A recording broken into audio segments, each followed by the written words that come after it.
বলো রাধে তুমি আমাকে কি দিয়ে ডাকো রাধে? এই ডাকার মধ্যে কি আছে রাধে? যে ডাক আমাকে তো আকুল করে, যে ডাক শুনে আমি কোথাও স্থির থাকতে পারি না, আমি পাগলের মতো তোমার কাছে ছুটে আসি। রাধে তুমি আমাকে কি দিয়ে ডাকো বলো রাধে?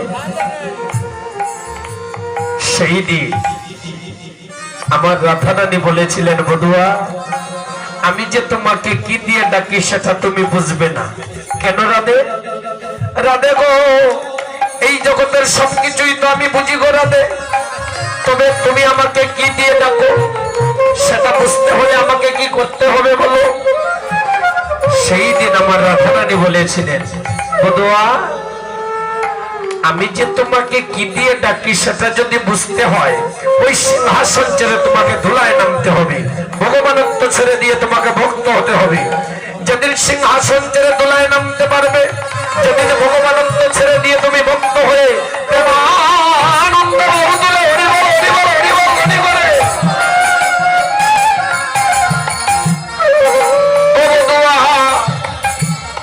ধুলায় গড়াগড়ি দিয়ে নয়ন জলে বাসতে পারবে, সেই দিন বুঝতে পারবে আমি রাধারানী তোমাকে কি দিয়ে ডাকি। আমার গোবিন্দ বলে, রাধে গো এই বৃন্দাবনে বুঝি আমার আর ভক্ত হওয়া হলো না।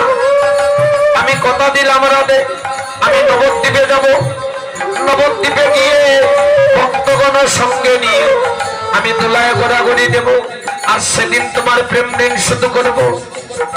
কইছেন মধুরিমা, কইছেন রাধা প্রেমা, কইছেন সুখে তো ভোর, এ তিন বঞ্চিত দন ব্রজে না হইল পুরো, তা বুঝিতে নাই পারে। আমি দেখিল মনে শ্রী রাধার প্রেম বিনে, এ বাসনা পূরণ করুণায় রাধা প্রেম গুরু করি, অপকান্তি বাহিরে দেবে। আমি নবদ্বীপে হইলাম উদয়ে।